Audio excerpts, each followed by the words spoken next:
Warning: the following video contains strong language which may be offensive to some viewers and/or inappropriate for children. The content within this video is intended for mature audiences only. Southern Fried Paranormal with Len Dorman featuring Bones. Catch us on Spotify, iHeart, iTunes, Spreaker, Facebook, Stream, and everywhere else you catch your podcasts. And of course, WLFE-DB.com. Now, from the backwoods of southeast Arkansas, right beside the Bayou Bartholomew, the longest bayou on the planet, broadcasting from downtown metropolitan Cane Creek Township, here is your host, Len Dorman. Hello, everybody. It's Len Dorman again, broadcasting live from downtown metropolitan Cane Creek Township. Town of about, I can't call it a town. It's a community of maybe 25 people. I'm lucky to have internet fast enough to do this broadcast. Anyway, here we are, and I will be interviewing Miranda Young in a very few minutes from Ghost Biker Explorations. I keep trying to call her Ghost Rider. Of course, I'm a little bit of a Marvel fan, so I've seen Ghost Rider a couple of times. Anyhow, we're going to be talking about ghosts and goblins and exploring, and maybe a little bit of urbex if she wants to go there. I've done that myself. Anyway, we are broadcasting on WLFE, DB, radio, and all their affiliates, and all the broadcast and podcast is where you can pick us up. Wherever you watch your podcast, there we are. I'm also broadcasting WLFE Network, Facebook, and YouTube, and also my own YouTube channel, which is CARC PS, that's Southeast Arkansas Paranormal Society, Len Dorman, Lendorman. We are there. Anyway, without further ado, here we are. I'm very proud to have her as a guest. I'm thrilled. I'm honored that she agreed to appear. Here is Miranda Young. Hey, Len. Hello, Miranda. How are you? I'm doing great. Thank you so much for having me on. Hey, I'm very happy to be interviewing you. Anybody who's in the paranormal, as long as you've been and the things you've done, the places you've gone, you are the kind of person I look at and want to interview. So I very much appreciate somebody of your stature appearing on the show. Well, thank you. I appreciate that. Let me ask you the first question of the evening. Can you tell us a little bit about yourself and how you got started in the paranormal? Sure, absolutely. So my name is Miranda, and I am better known as the Ghost Biker. As a lot of people know, I travel around the country on my motorcycle to different haunted and historic locations and highlight those locations on my web series, Ghost Biker Explorations. But I've been investigating for just a little over 13 years now, and I actually started with a team. Of 5 other guys. I was the only female on the team at the time. And my role was doing their photo analyzing, as well as essentially I was brought in to look at the photos and try to debunk them.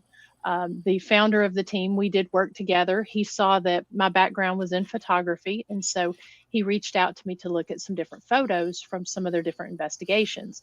And he said, really look at them and try to find a logical explanation for some of these photos that we that we took on these investigations. And so I was really excited with his approach about that, because a lot of teams, they don't essentially try to debunk themselves or try to find logical explanations for some of this. And so I really appreciated their approach. And so he had me look at quite a few images, and in order to essentially pay me back for looking at those images, he invited me to go on an investigation with the team.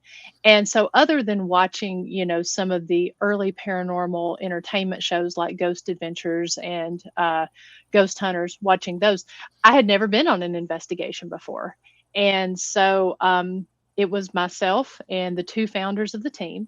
So we kept it really small. They took me to a location there in Chattanooga, Tennessee, which was a local bar and marina that was rumored to have, quite a bit of activity. They had investigated this location before, but I had actually never been in there. And so we went in, we investigated for about 4 or 5 hours and got some really awesome EVPs, some Class A EVPs actually, and very intelligent responses to what we were doing.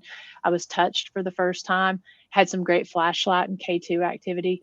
And so from that point, I was essentially, bitten by the bug or taken by the spirit, whichever you want to call it. And they invited me on a couple more investigations, and then ended up inviting me to join the team.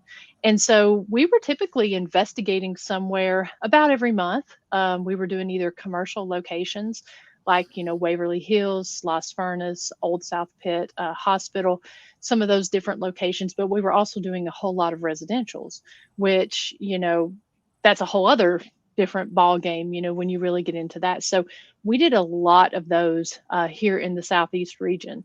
And so I stayed with the team and investigated with them for about 8 years.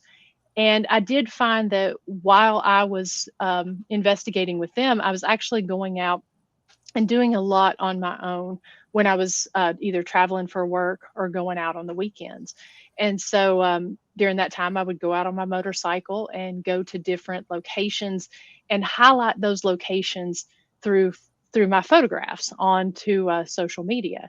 And a lot of the places that was going was really more urbex, more not so much going for the haunted history, but really just going to these places that a lot of people wouldn't typically go, like the abandoned rat hole train tunnel system, the some different abandoned churches, the coke ovens, where they would take coal take coal and make coke there. And so really just going to these different locations and just kind of highlighting their history.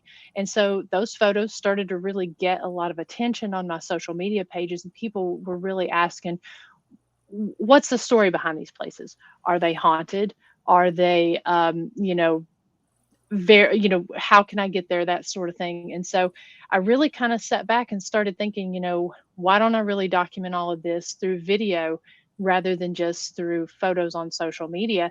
And so I really sat down and came up with my branding for Ghost Biker, and how I wanted to release my episodes. And because there was so much work involved with it, I didn't tell anyone what I was doing, because I wanted to make sure that I had a real good plan. And I wanted to release all of my episodes as a season rather than just releasing them as I would investigate. And so put those together, came up with the name, put the whole branding together, and ended up stepping away from the team because I did a lot on the team. I was their evidence producer as far as putting the videos together, doing their social media marketing, and doing the photo analyzing. And so I didn't really feel that it was fair to try to balance that and try to balance the whole thing of Ghost Biker. And so I ended up stepping away, and it's actually really good that I did, because it took off a lot quicker than I had thought that it would. And so after that first season, well, let me step back a minute. The seasons, they drop every October, and I release an episode every Tuesday in October. And then on Thursdays, I would release a live. And I would use that time to really talk about the tools that I used, talk about the techniques, and talk about the location.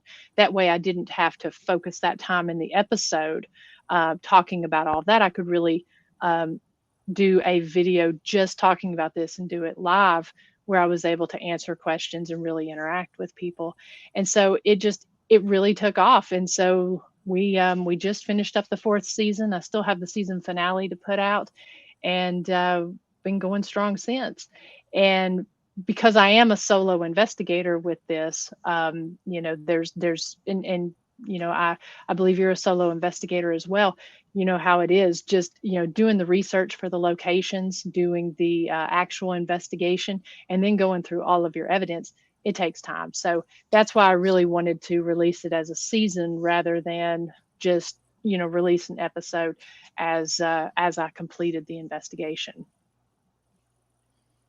I can understand what you're talking about perfectly because now I'm negotiating with a guy right now. He wants to work with me. He's a local, Mhm. first local I've talked to in 6 years. That we may do some things together, but that has yet to happen. That may be the future, may not be. But I can understand being alone. Have you ever been so creeped out at a location by yourself that you thought about leaving or did leave? No, I've never actually left a location. The way I look at it is that, this is what I'm going in looking for. So,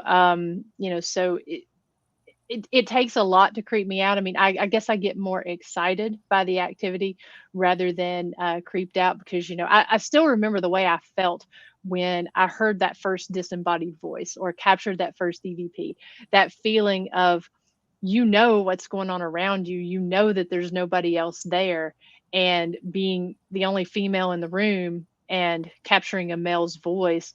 The feeling was a mixture of that adrenaline rush, but then also kind of sick to my stomach sort of feeling. It I still get that feeling today. And so, if I go in and get any type of communication, whether it be, talking via EVP, responding with a flashlight, or even just, some type of subtle response, I personally, I feel honored that they are, allowing themselves to communicate with me. And so I really kind of look at it that way rather than getting creeped out. I have been startled, and I have had things happen where, they've been maybe a little more aggressive than what I was expecting. And so I've had situations where I've had to step outside and kind of ground myself and step away. But as far as actually being creeped out and stuff, I've never had that happen at a location. I understand. I've been creeped out a couple of times, but I've never ran. No. I've got two artificial knees, so if you ever see me running from an investigation, try to keep up. I'm sure. I'm sure. You say you got started when 13 years ago? Yes, a little over 13 years ago. Have you got anything planned now? Well, we've had a whole lot of things. So it's been really, really interesting to see how this has progressed and evolved over time. From starting out with, looking at photos and investigating with the team, to coming in and doing Ghost Biker. Ghost Biker, like I said, over the past 4 years has really grown. After the first year, I was approached by Harley Davidson to do events with them. And so I do several Harley events around the country where I either release an episode, or this past year we even did some haunted motorcycle rides, leaving at some of the Harley Davidsons. So that's been really cool. I also do paracons and speak at historical societies and that sort of thing. But partnering with Harley on these Harley events, it's actually been really cool because I feel like it's been a great opportunity to be able to talk to people that, you never know how someone's going to look at you whenever you say you're a paranormal True. investigator. Sometimes, they look at you like you got three heads. Other times, they're like, okay, I may not really believe, but let me tell you about something strange and odd that happened to me. So it's been a great experience working with them to essentially be able to take this subculture of the paranormal and try to put it in front of a little bit more. I mean, obviously, motorcycling is a subculture as well, but a little more of a mainstream audience. And so that's been great to see it grow into that. And then within these 4 years, I mean, I've met some amazing people, and I've got to do a lot of really great collaborations with some other great investigators. One of them in particular is Soul Sisters Paranormal out of Florida. Dr. Christy Sumner she's actually my best friend and my business partner now. And so we met doing an investigation. in North Carolina at Henry River Mill Village. And so we ended up formulating a company, History, Highways, and Haunts LLC, and opening up the historic Scott County Jail in Huntsville, Tennessee, which is where I'm from. And so it's been a really cool thing to be able to kind of see how things progress. And honestly, I don't think that I would have gotten to this point had it not been for originally starting out with that team and starting out with Ghost Biker. Okay. Well, you left off kind of right there where I wanted to pick up. Can you talk a little bit about how you met the good doctor, and what y'all are working on, your new LLC? I'd love to have some details on with that and what you're Sure. doing exactly. Sure, absolutely. So I met Dr. Sumner 2 years ago, and like I said, we were investigating at Henry River Mill Village in North Carolina, and we found that we really had a very similar style. Within the paranormal, you've got a lot of people who specialize in a lot of different things, and so both she and I are very history minded. The historical narrative and that side is what's the most important to us. Anyone that watches a Ghost Biker episode or watches a Soul Sister episode will see that we make sure first and foremost at the beginning of the videos we're covering the history to explain why we're there. So we had a very similar investigation style and a very similar way of thinking. And so we ended up, anytime we had the opportunity to travel and collaborate together, we would do that. And so as we were talking, the name kind of is self-explanatory, History, Highways, and Haunts. Both of us are bikers and have a passion for history as well as the paranormal. So our goal was to actually create this company and to be able to go in and work with towns or different locations to try to take these different locations that are essentially just sitting there abandoned or not having a use for them, and really breathing new life into them and making them accessible not only to the actual town or community, but also the paranormal community. And so this particular location, the historic Scott County Jail, it did close down in 2000. It closed down to inmates in 2005 and officially closed the doors in 2008. And it had been in operation since 1904. But it had ended up sitting abandoned. And I actually was the first investigator there in 2014, and I investigated. So I knew it was haunted. And then we since started hearing different stories since we opened. We started hearing stories from other people who worked in there about activity that they were having while the location was actually open. So so we ended up, I was talking to Dr. Sumner one day when we were kind of doing a business planning and putting our LLC together. And I said, why don't we, I said, there's this building where I'm from, and it's just sitting abandoned. I had always heard since they closed that there were different things that they were going to try to put into the location, but I never heard if anything had ever really come to fruition with it. And so I was speaking with one of my friends who's a county commissioner there, and he did end up telling me they're not doing anything with it. And so we were originally going to see about having it as a stop on a paranormal tour. But once we figured out nothing was going on with it, we actually reached out to the mayor and talked to him about setting up a meeting, presenting a business plan. And he was absolutely game for it. And so he set us up with a meeting with himself and the alderman, and we presented our business plan, and they were all about it. And so back in September, well, actually in May, we ended up getting the keys to the location, and we ended up opening in September. And so during the day, you can go and tour the museum. We have general admission museum there that is a local crime and punishment museum, as well as a law enforcement appreciation museum. And then in the evenings, you can do flashlight tours, public ghost hunts, and private teams can come in and do private investigations there. So we've in the last 12 weeks that we've been open, we've actually had, we just had our 16th paranormal team since we had opened, which is pretty good, during, for 12 weeks. And so, so we were averaging a couple people each weekend that's come in. And, yeah, I mean, we're really excited about where it's going and the popularity that it's gaining.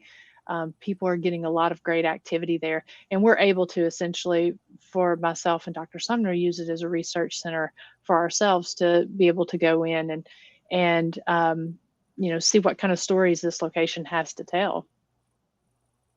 I see. Now, how much money does it cost to have a paranormal group or an individual come in there and do for a ghost hunt? So right now, and we actually just opened our 2022 season. It is $375. It's $100 deposit up front, and so it's $375. That's for 8 people. We do limit it at 10 people because it's not a terribly large building. It is 3 stories, and it's I don't know the square footage off the top of my head. However, it is a solid sandstone building. So, noise and stuff can carry. So we really encourage people to keep the teams rather small. And that the paranormal investigations run from 8:30 in the evening until 3 a.m. Unfortunately, we're not able to do overnights because of fire marshal and our lease. But I guarantee you that is plenty of time to cover that location there. Where does the money go to? Does it just go to profit, or do you put it back in the building? Or we are a for-profit company with because we have a lease with the county, so we are a for-profit company, but neither she nor I have taken a paycheck. So so the money goes back into the business. okay, and you said there's kind of a museum there also. Yes, the whole thing is a museum in the bottom. So with the 3 levels, the first level is a it was the original jailer's quarters up until we're still trying to find out exactly when that ended, but it was either the 70s, early 80s. And so then it turned into cells in the bottom area, as well as dispatch and the jailer's office. And then the drunk tanks are also down there, which is a very active area. Up on the 2nd floor, those are the trustee cells, as well as the newer kitchen area. That's where a lot of people see a lot of different shadow figures and get a lot of disembodied voices in that area. Those were the areas where the more trusted inmates would stay.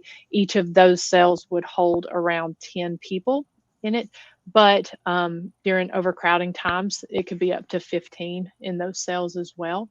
And then on the 3rd floor, which is maximum security, it was added in 1922 after a fire had destroyed the 2nd floor. When they went to rebuild the 2nd floor back, they just added the 3rd floor on.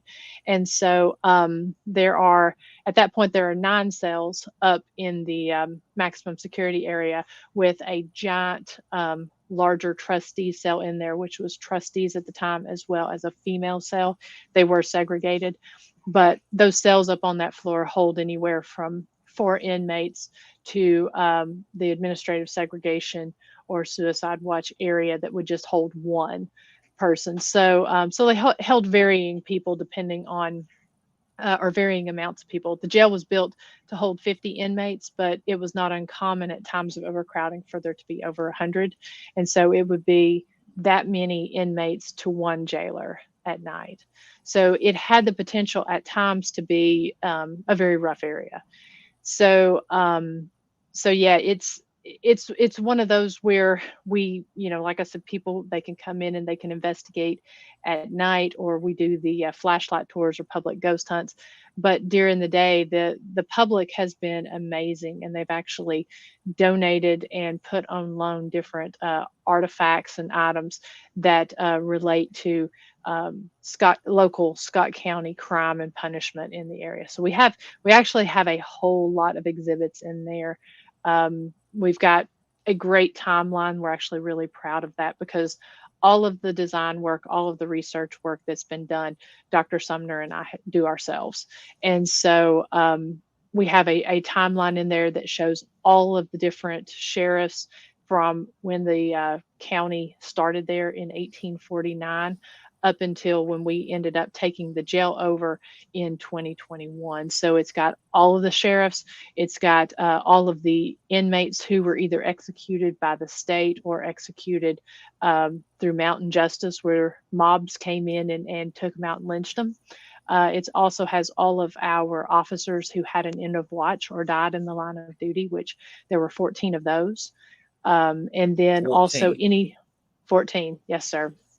One of them, there was only one that didn't, that wasn't killed. He did end up dying of cancer. And actually, the eight-year anniversary of his death was actually yesterday. And so, but the others, they were either killed by, there's one instance of one of the lawmen who was killed by another deputy there in the jail. Some of them were also killed by inmates, that sort of thing. But there was 14 within the county. And then as far as inmates who were either executed by the state or executed through mountain justice, there were 7 of those. I see. Now, can you give us the web address and phone number where they can contact you to schedule the time? When is your season? You know, what months are you open? Yeah, so we're actually open. We're open year round. We back in 2017, the jail ended up getting, or the county ended up giving the jail to the town of Huntsville. And so the town of Huntsville got a tourism grant. And so with that grant, they ended up refreshing the paint on the walls, fixing the jail up, adding windows, and then also adding heat and air. So we are climate controlled, so we're able to be open year round. So it's got a rustic feel, but it's a very neat and clean little jail. But people can go, and so they can investigate year round. Like I said, we just opened the 2022 schedule, and you can find that information on www.historicscottcojail.com. And I'll actually go and I'll put that in the comments here. And then they can also follow on the Historic Scott County Jail Facebook page. Oh, very good. Can you talk about some of your other investigations? You know, things that's happened to you. You know, something significant. You got touched. You got voices.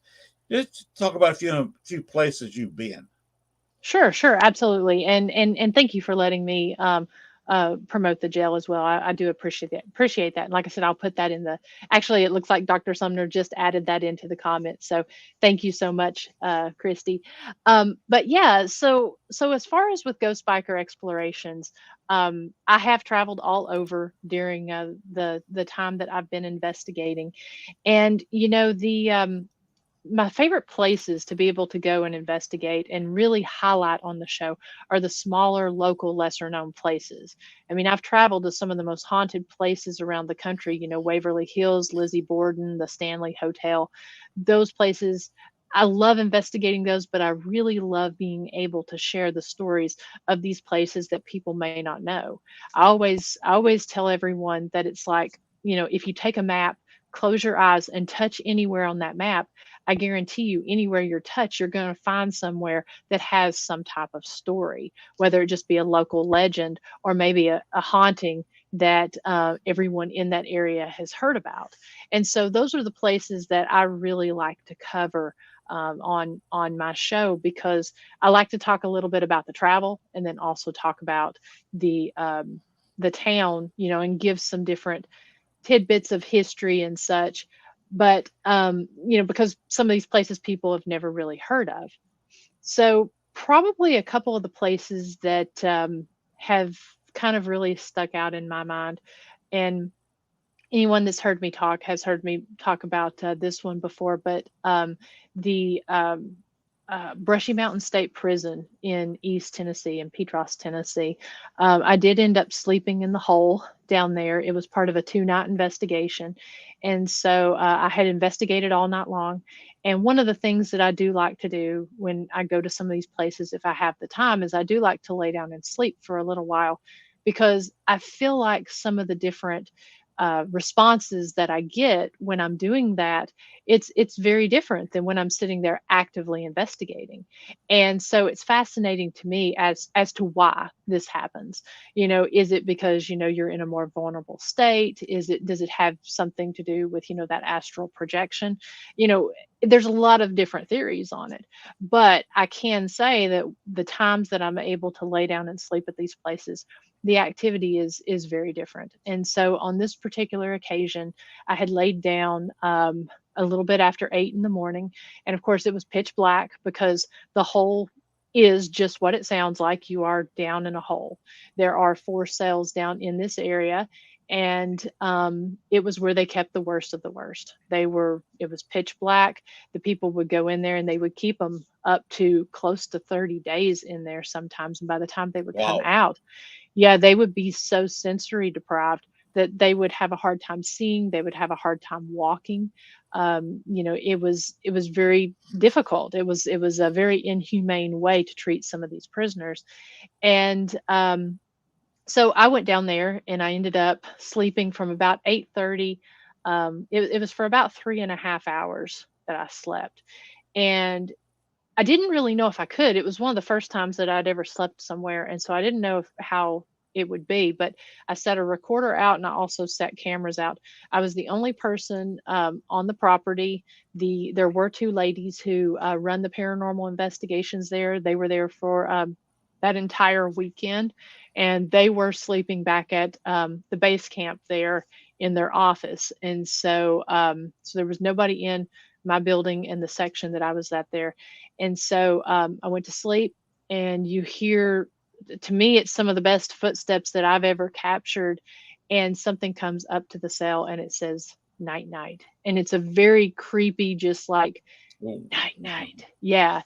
And so I didn't hear a thing. And to be completely honest, I don't know if I was just so exhausted. I don't know if I was under some type of influence or what, but I went right to sleep. And other than hearing just a few little, it's a very echoey area, hearing just a few things that kind of woke me up, I was pretty much out. And so that's probably my best capture, is the night night. It's pretty creepy. But we also were able to capture male voices talking in between the cells. There were no males, period, on that property. We were able to capture somebody saying, "Help me," which it sounded like that was either right in the room or right outside the door. And then also up on the level above the hole is the laundry area. And so there was no power there inside the jail at that time. The location is now a tourist attraction, and they do make moonshine and have a distillery and a restaurant and all that in there. They did not have that at this time. They actually hadn't even started construction on that. So there was no power in the entire building. We ended up capturing what sounded like a dryer cycling. They have that distinct sound. So we believe that that was a residual capture. And then the other that was pretty interesting down there, and I don't know what it was, but to me, it sounds like somebody sitting there just bouncing a ball, like where they would throw it against the wall and it would hit the wall, hit the floor, bounce back, and just continually making this sound of somebody bouncing a ball against a wall. It went on for about 5 minutes. And so I did end up finding out from another guy who was he was a corrections officer, and he said, that actually makes a lot of sense. He said, because during that time back in the 80s, that was something that they would give prisoners, would be like a rubber ball, because that was something that they couldn't fashion into any type of shank. And so, or any type of contraband. And so he said, that actually makes perfect sense. That could have been what you were capturing. So that was really cool to get that validation. But that was probably one of my best captures. I've investigated such a variety of places that, each capture is different for each individual place. But that's probably, as far as EVP, is one of the best. And then once I went back and listened to it, probably one of the creepiest that I've ever captured. Okay. Any other places strike on your mind? Yeah, so several actually. Another one that I felt like I had gotten really good SB7 sessions on my spirit box was I highlighted it. Let's see, it was episode 3 of season 2, which was at Revenant Acres in Indiana, and that location, I feel like it's not somewhere that you can go to anymore.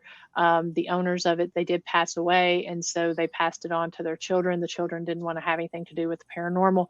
It was a big farm, so they actually divided it up, and they were supposed to tear the house down. I've heard mixed things if they've actually torn it down or not, but it is no longer open to the public.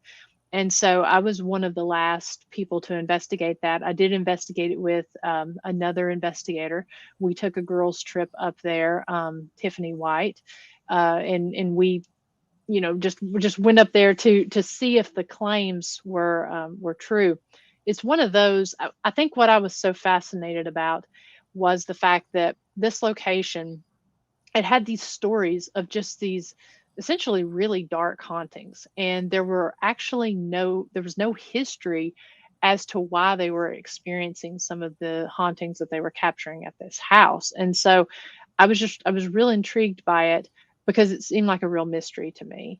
And the stories go that there is this entity known as Seven that stays up in the top floor, and that he does not like women very much at all. And so, what better way to take a girls trip than go to a place, take two girls and go to a place with an entity that doesn't like women. And so, so we, she and I had investigated these locations together quite a bit. She was one that I would take with me if we were going to places that were rumored to be a little bit more dark. Just because, that's not something that I really like to seek out, even though I am very intrigued by it. She and I had an understanding that, it's like we know each other's behavior, we know how each other investigates. So it's one of those situations where if we knew certain experiments we would not do in a location like that, and we also knew that if somebody started not acting right, you get out of that situation. And so, so we kind of had that understanding, but we ended up going, and the stories go that there were 2 documented possessions in this location, and they were guys. I'd seen one of the videos, and I mean, I don't know who's to say it seemed real to me. But the lady we were talking to, she said she was really surprised that the 2 of us girls were going to be staying in there by ourselves. And so we ended up staying. We investigated. I believe we were there for about 15, 16 hours. And we actually investigated a little bit up in Seven's room. We ended up sleeping in the downstairs area. And so the very next day, early that morning, we went up, we investigated in Seven's room, and I really had one of the best SB7 sessions that I had, or maybe not one of the best, but one of the most interesting to me, because there's a lot of controversy surrounding the spirit box, as far as if you're capturing voices from a radio, if you're actually capturing spirits communicating through the white noise. And I like to take that footage and go back and really pull it into my audio programs and actually be able to visually see it, so I can see how the sound waves are going, and see if it's actually the sound waves are falling within that sweep rate or whether they're broadcasting over it. And What program do you use? I use Audacity for one. The other, I use my my editing software. It has a built-in audio program within it, Final Cut Pro, where I'm able to go in and also see. And so, because you can actually see those sweep rates whenever, whether it's a short sweep rate or a longer sweep rate, you can actually see them on the sound graph. And so, so anyways, the responses that I was getting, they were calling me some extremely nasty names, which those are things you're not going to pick up on an FM radio station. And as far as intelligent, I mean, I was called, I was called a bitch. They said they wanted to rape me. These were things you wouldn't hear on a radio station. I Right. think at one point I was called a whore. It was really interesting. And then I was getting responses. They kept saying seven. They kept saying Satan. They also, I could hold up, fingers, and I could say, how many fingers am I holding up? And it would call out the number of fingers that I was holding up as in real time. And so to me, that was a pretty impressive spirit box session. It was undeniable. I mean, that was stuff that you would not be getting, and like I said, very, very intelligent. So that one was actually one that sticks out in my mind for multiple reasons. One, because it's somewhere I can't go back to, and two, because like I said, there was no story really leading up as to why they were having these intense hauntings at this house. Um, the other one, and this is actually, gosh, asking me to pick those is like asking me to pick my favorite child or my favorite pet. Um, the Another one that actually really stands out. Um, Though actually, there's two more. The Grand Old Lady Hotel in Balsam, North Carolina. That's one of my favorite places to investigate. But probably my next favorite episode that I covered was the 1944 troop train accident, and this is another one that is a local known story. But essentially, I found this when I was actually going through and mapping out a route for a haunted motorcycle ride that I was doing. And so I was riding up this mountain road 25 West in North Tennessee that goes along the Cumberland Plateau and up into Kentucky and back down. And so I was riding on this mountain road, and I happened to pass this little sign. It was a little 8x8 sign, and it said 1944 troop train accident viewing area. And so there was nowhere to pull off because it was just straight down the mountainside, and it was all trees there, so you really couldn't see what the sign was noting. And so I just kind of took a mental note of it, and when I got back to my house and was putting together these stops along the route, I started looking up that particular accident, and I found that it was actually in the top 25 train accidents, and the number one troop train accident that had occurred. And so it occurred in this area known as High Cliff, which is right there next to Jellicoe, Tennessee, literally right on the line of Kentucky. And back in 1944, they were bringing these military recruits. They hadn't even been to boot camp yet. They were literally fresh recruits that they were taking from the Indiana, Illinois, West Virginia, Pennsylvania area, and taking them, and they were getting ready for the war. And so when the train came around this mountain track, and there's speculation as to what caused the accident, but when it came to this curve, it was the sharpest curve on that railroad line. The train ended up derailing, and it derailed into the area known as the Jellicoe Narrows, which is a very, very rocky part of this river, of the Clear Fork River that goes below. And so I ended up going back there, and I knew that because I didn't know what the terrain and everything was going to be like. I went during the day, and then I also didn't know what the area, what the sound and the atmosphere was going to be like. So I took a lot of different tools that were, more like alarm based, REM pod, EDI plus box, my dowsing rods, the spirit box. I really didn't think that I would have the opportunity to really get any type of EVPs, because I knew that there could be noise contamination, because you're literally, when I got down there, I had to park about a quarter of a mile away because I had to find a spot to pull the motorcycle off of the main road. And there was just this little pull off. I was able to hike down the side of the mountain, and I could not get to the actual train wreck spot that day because they had had a lot of rain, and so the water was up. So I ended up sitting about a quarter of a mile from the spot where the sign was, and ended up, asking some great questions. Had a really, really good dowsing rod session. And I kept asking, where is where's the site of the train wreck? And so the dowsing rods, they kept pointing in behind me. And also, the only response that I got on my spirit box session was one word, and it was after I had asked, where did the train wreck happen? All of a sudden, the one response I got said waterfall.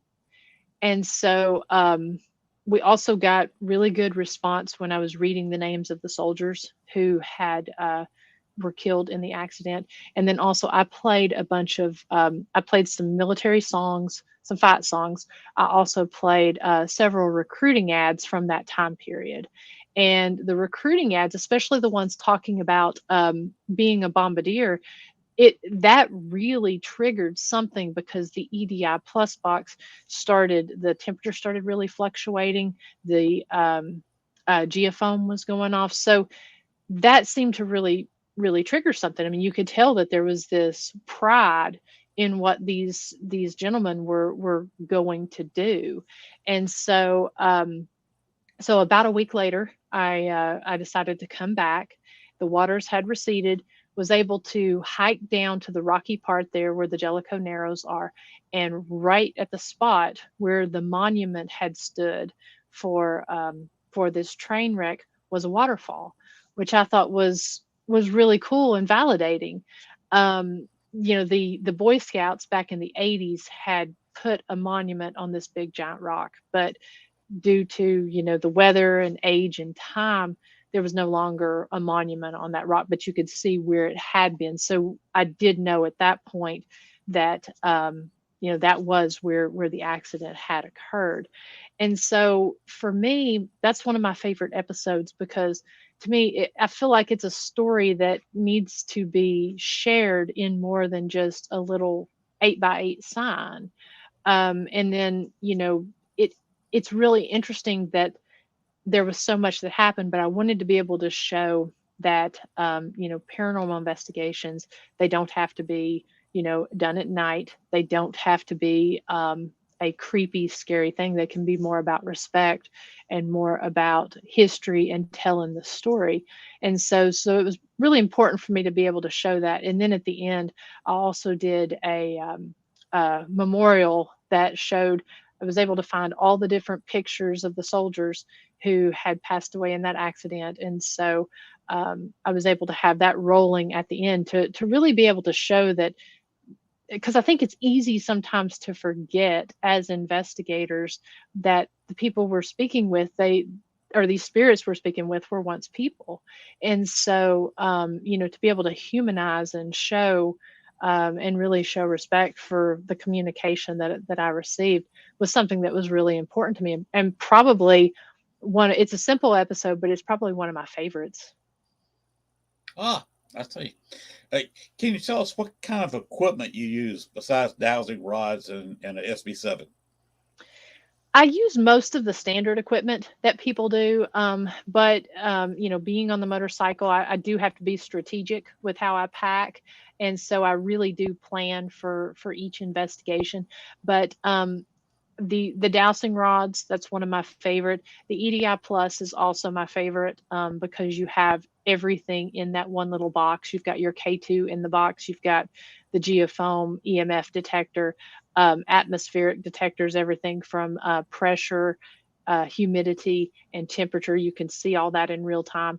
So I always have that with me so I can keep track. I like to use the flashlights. I like to use those a lot.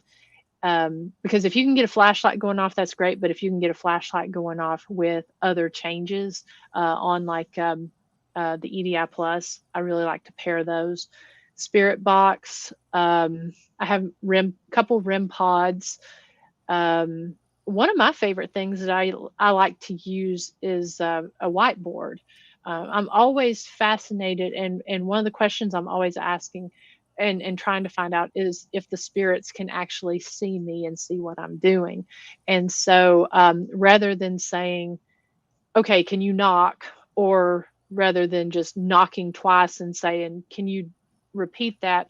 A lot of the time I'll write down, I'll on the whiteboard, I'll write down knock or close the door, or I'll write down a number or a word and see if we can get them to, I'll hold that up and I'm like, can you, uh, say this, or can you tell me what this says? Can you see this? And so I really like to have that, and anything that I can do to sort of take out the human element. I really like to try to do that. I love doing the Estes method and the Gonsfeld's method. If I have other people with me, whether it's a collaboration or working with a videographer, I do like to try to do those methods because we've been able to capture some interesting stuff. And then also trigger items. I'm really big on those, and I like to kind of really tailor that to the location that I'm going to. Okay. Let's see. Can you tell about one of the more scarier places you've been to? We're talking about you talked about some of the places where you've gotten a little bit of interaction. Mm-hmm. Do you have a place that was just simply really scary that you went into, and whether you found something if you found the reason for the problem, or did you not?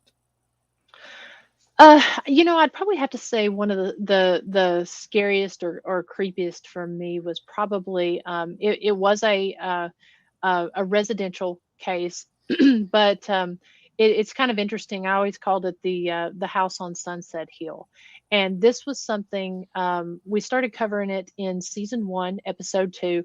I was actually there investigating a local legend, and I hope that folks will go back and watch this, because this location, it actually ended up covering a lot of season 1 as well as season 2, and it was one that we were able to see from the very beginning and to the very end. But in a nutshell, essentially, I was there investigating a local legend, the legend of the monk. And it was a story of a monk who had passed away in a train wreck. And the doctor had taken the monk's body back to his house. And as the legend goes, he didn't think that the monk would have any family to miss him. So he ended up putting the monk's body in a tub and dissolving the skin from the bones, and then hanging the skeleton up inside of his practice. And so, yeah, this is actually a story that is very popular in East Tennessee, and over here in the South, a lot of people know about the Monk of Charleston. And so essentially, I did go and investigated the train wreck site, and actually got some pretty interesting responses on the spirit box. And so the guy who was filming with me, he actually knew someone who had purchased a tub from the doctor's estate sale, and so this tub was alleged to be the tub that the doctor had used. And so the tub was sitting in a house. The family did not live in the house. The house was being used for storage, and it had been abandoned for between 10 to 12 years, even though the family who were the first owners still owned the home. And so they allowed me access to go in and investigate this tub.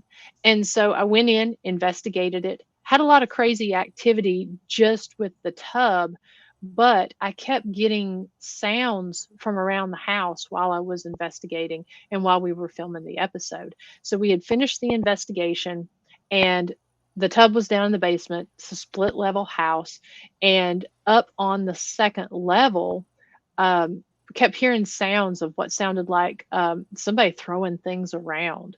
You would hear what sounded like somebody dragging something across the floor. Just anytime we would start to film the intro and any B-roll for that episode, we would get interrupted by something going on upstairs, and we literally thought somebody was coming in on us. And so again, it was just myself and my videographer there that night. So I went up, I set a recorder upstairs, set a REM pod upstairs, and then proceeded to go on recording. So REM pod starts going off. Did end up capturing some interesting EVPs just on the recorder. So I ended up calling the homeowner, and she ended up telling me this story about some of the different things they had experienced in the house from when they moved in back in the 70s. And so from the 70s to the early 80s, there were two deaths there in that home. One was the homeowner's husband at the time. He had passed away of a heart attack. The other was after they had moved out, they proceeded to rent the home. And so one of the renters, she had a rare lung disorder, and she ended up passing away in the home as well. And so, due to some different activities, I know when her children, who are grown adults now, back in the late 70s, early 80s, they had got into playing with a Ouija board. And so that's Ooh. when some things really started going crazy within that home. And so I didn't know any of this when I went in. And so I didn't know if the activity was coming from the tub or if the activity was coming from the home. So the homeowner ended up letting me do a small scale investigation because I only had enough tools to really investigate that one during during the that night. I just only really had enough tools to investigate the tub. So I ended up coming back. I brought my friend Tiffany with me that time because, like I said, she investigated a lot of these stranger, more darker locations. So she investigated it with me and was able to really validate some of the things that I had captured that night. And the homeowners essentially ended up allowing myself and my camera guy to really go in anytime we wanted.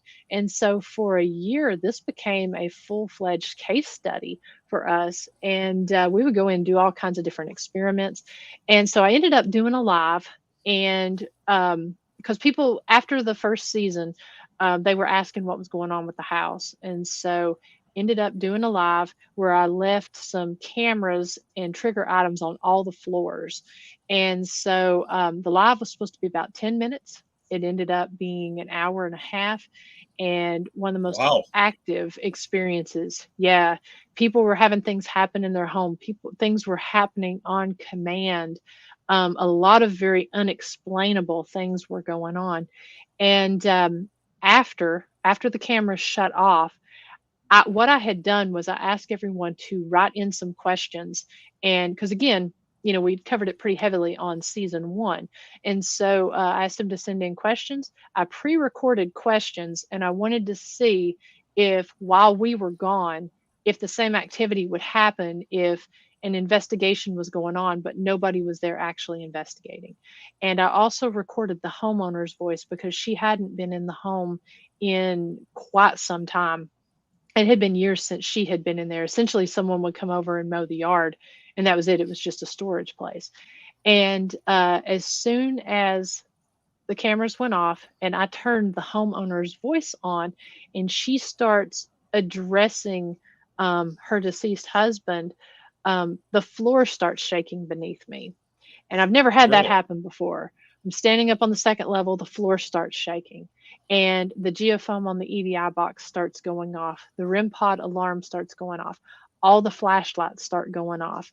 And that actually really creeped me out because both my camera guy and I were like, okay, it's time to go. And he kept saying, we need to go, we need to go. And I kept getting distracted and being pulled back in because I would start to leave and something would happen. And it was like, oh, let's watch this, let's check this out. And so we finally get outside of the house. And as we're getting ready to leave, we step outside the house and we're doing our prayer of protection. And this is something I'll never forget. We had our heads bowed. And when I raised up and looked before we were getting ready to leave, it was like a party going on in the house. Everything was going off. All the tools on the basement floor, because there was no curtains, you could just see those lights going off on the second floor. Lights going off. On the split level living room, you could see the lights bouncing off the walls where everything was going off. And so when we left, it it was really disturbing. I was getting phone calls from people who had watched the live that was like, what in the hell was that? That was crazy. And so the next day I was kind of nervous to go back and pick up my equipment. And so when I went back to pick everything up, we went in with the mindset, okay, we're going to try this. We're going to ignore what's in there. Because, when I go into a place, I talk and I introduce myself again. I try to be very polite and everything, but I went in and didn't even acknowledge anybody in there. And it was like it was upset. And so it did everything it could, everything from even slamming doors, scratching the side of my neck, pulling my hair. It right there, just in that point of time when we went in to pick the tools up. And it was crazy because the front door ended up, as we were coming up, it ended up slamming on us, which was, we were both like, we were lucky enough to be able to get that on camera.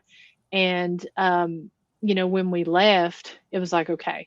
So to make a long story short, and like I said, I hope that people will go and check this out.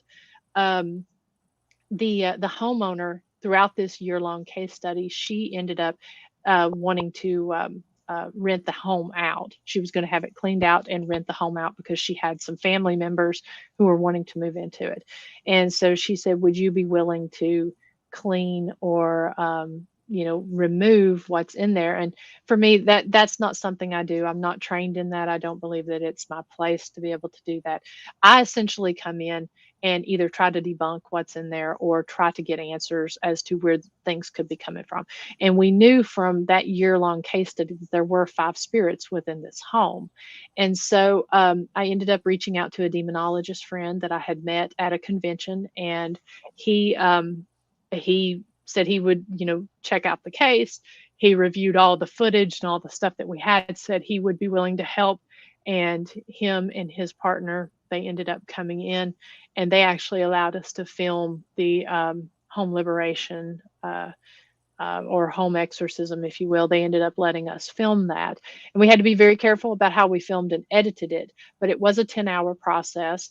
And to get to be able to be part of that, he actually allowed us to be able to sit out paranormal equipment. So I was using my SLS, using the recorders, using REM pods, all of that, having it out there as he's doing the I can't even say the word, subfumigation ceremony. And he said, we were capturing things that was relevant to what was going on, which was pretty exciting because, we were hearing the responses to the things he was saying. It was really wild. And so I wouldn't have believed it if I hadn't been there and experienced it, but we were able to experience the signs of departure. And then also, we've kept in contact with the family who owns the house as well as the family who rents the house. And after that 10-hour experience, that house is a completely different place. And so that's probably one, to give you a long-winded answer, that's probably one of the places that really stands out in my mind, because you never know what you're going to experience when you go in somewhere. And to be there to investigate a local legend that books have been written about, to then turn around and be able to, actually take on a residential case with it. It was pretty wild and unlike anything that I have ever and probably will ever experience again in my paranormal journey. All right. Well, we got to leave it there. Run a little bit over. Let me go ahead and get the mid commercials, and we'll be back in a couple minutes. Definitely have some more questions for you, but let me go on to halftime here real quick.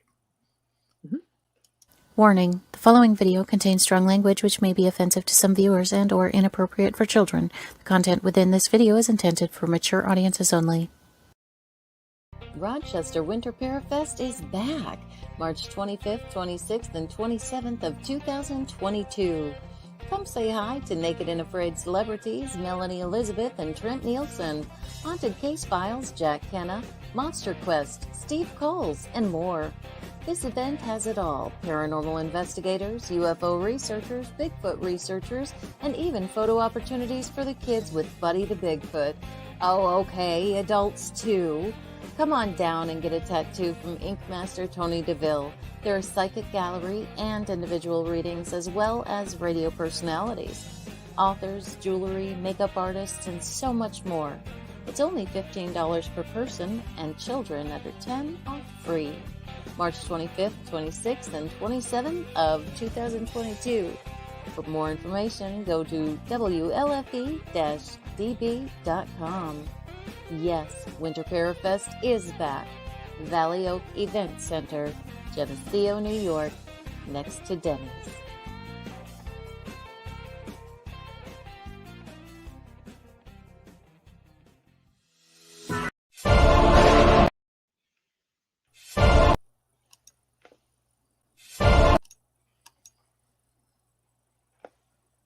Okay, well, the second commercial doesn't want to play.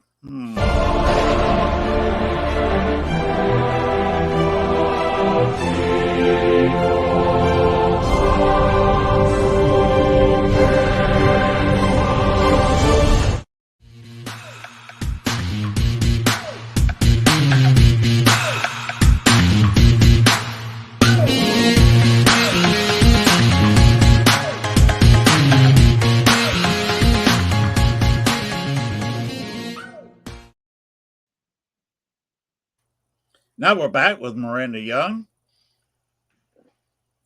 Are we fully back? Can you hear me for this fine?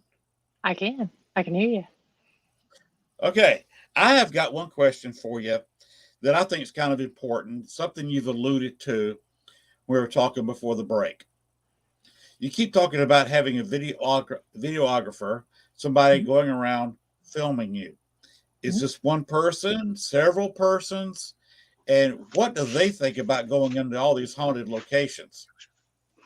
Well, I film either two ways. I either have one person. I don't have a team because I want to keep everything really small. Right. So I either have one person that is helping me film, or I film solo and do it vlog style. So the only time that there are more people involved is if I'm doing a collaboration, and most of those collaborations, I'm filming myself, and they're a team or whatever, and they're doing their thing. But during the first two seasons, I had a videographer named Josh, and he was, professional videographer, and just really helped me to get Ghost Biker to what it is today. He is not a paranormal investigator, so it's kind of one of those things. Really created an interesting dynamic. In the first couple episodes that we were filming, when things would happen, you would hear him. He would be like, "Oh my gosh," and he would, you would hear him gasp, or you would hear him respond to the activity that was happening. And so I really, and then he would always apologize, and it's like, no, I actually really like that, because a lot of the people who watch my show, they're, when I look at my demographics, a lot of them are not into or they're not paranormal investigators. They enjoy it, but they're not active investigators. And so I felt like it really sort of created a relatable character, if you will, because he's experiencing some of this stuff for the first time. When you go and do this, I mean, I'm always amazed by, things that happen, because you think you've experienced something, and really you go in somewhere and you can experience the same thing, but it's never the same, Right. But we get kind of used to it sometimes. But I felt like that it really created somebody that people could relate to in the moment, because he would get scared a lot, and a lot of I would joke with him and say he was my trigger object, because a lot of the time the spirits would want to interact and react with him, because I guess of his pureness and his innocence in everything, so so it was one of those things where he was not a seasoned investigator. Now, Dr. Sumner, she's helped me film in some of my later seasons. After season 3, Josh he ended up having to step back because he had some family priorities that he had to take care of, and like I said, at that point things changed where I was either traveling solo or Dr. Sumner would help, and she, obviously she is an investigator, so that really changes the dynamic some.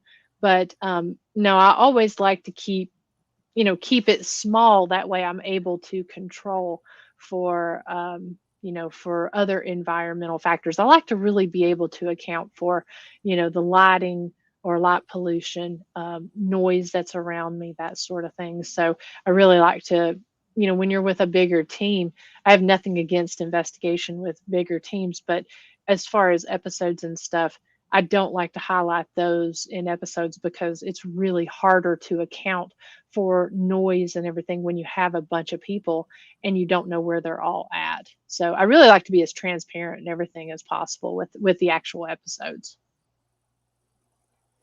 Okay, do you have any upcoming locations you're planning on visit this next year?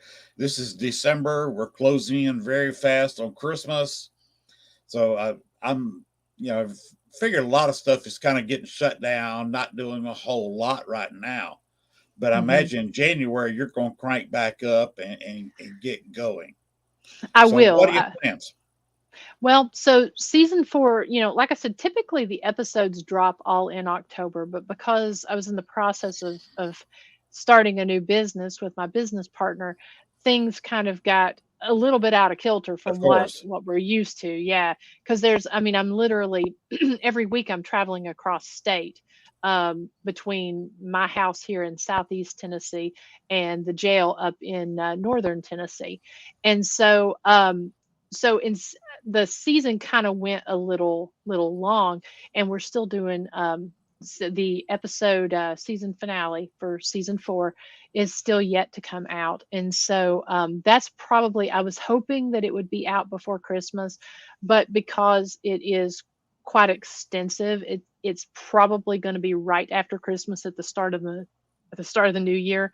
I am consulting with an author who has a lot of information on the history of the story that we're doing. So the particular location I'm going to cover, I'm going to actually be investigating at that location, and I can't quite say where that is, but it is in Kentucky and Tennessee, and then because it's right there on the line, and then there's going to be a live investigation that also goes with that season finale. So hoping that season finale is going to kind of be a big blow up for or a blowout for season 4. I do have a location, because I don't release everything, in the beginning, and I kind of keep it a little hush hush. I do have a location in northern Georgia that I'll be investigating probably the first part of the year. It's another one that it is not a commercial location, and it is one that is kind of a challenge to get back to. So it's one that I need to be able to hit before. Let's just put it this way: before everything turns green and the snakes get out. Right. So and so that's one in North Georgia that I'll be hitting the first part of the year. I will be in St. Albans in April. I got to investigate there when I was speaking there last year. I'm going to be speaking there again this year. And so I'll be hosting an investigation there. Also, going to be going back to Octagon Hall. I'm working with the owner there. I did cover Octagon Hall in season 4. Going to be hosting an event there. And so we're working on getting the dates of that scheduled out. So, season 5 is going to be one that, in the later seasons, I started going to a few of the larger locations. Season 5 is going to be one that is going to kind of be more back to basics when it comes to Ghost Biker. I'm really looking at some big little locations, if that makes sense. Lesser known, but got big stories to them. So I'm hoping that those are the ones that I'm going to cover. Season 4, we covered all homes, which is something different. They were all haunted or haunted and historic homes. And so we covered the Nickerson Sneed House, Octagon Hall, the Ma Barker House in Florida, and then this location that I'm going to be covering in the season finale. So it was really cool to have a theme. So I'm trying to work on some kind of theme for season 5 as well. Okay. We had one question. I missed it earlier. It was kind of right on top of our break. I'll show it here. What's a good way of telling if there's paranormal activity going on? And Do you that's a have great something in question. particular? For me, it's really something that takes a lot of time. When I go into a location, especially if it is, well, it depends if it's residential or if it's more of a commercial location. I really, for me, when things start happening, I really don't jump to it and say, okay, this is paranormal. I always like to take it and really look at what's going on around, and try to, see if I can account for the environmental factors around, account for, if it's a residential, I like to look at sort of what they're experiencing and see if again, if someone's having a hard time sleeping, you start looking at certain things like the EMF levels of the house, are people using their phones and watching TV up until after, they go to bed, those sort of things, so if it's a residential, I try to look at things like that. If it's a non-residential, I like to go back and really kind of see, what else is going on, to see if there's a way to debunk that. So most of the time, I don't decide within the moment. It's something that I really go back and say, can I explain this that just happened, or not? If I'm an only female in a location, I'm capturing a male's voice. Um, I like to go back and look, was there anyone else in the area? How close is, the nearest activity that's going on, that sort of thing. If I can't explain it, if this location, the Ma Barker house is a real good example of this. That location, it's in the middle of nowhere there in Florida. That it does not have power to it. It doesn't have restrooms. I mean, you have to have a four-wheel drive vehicle to get back there to it.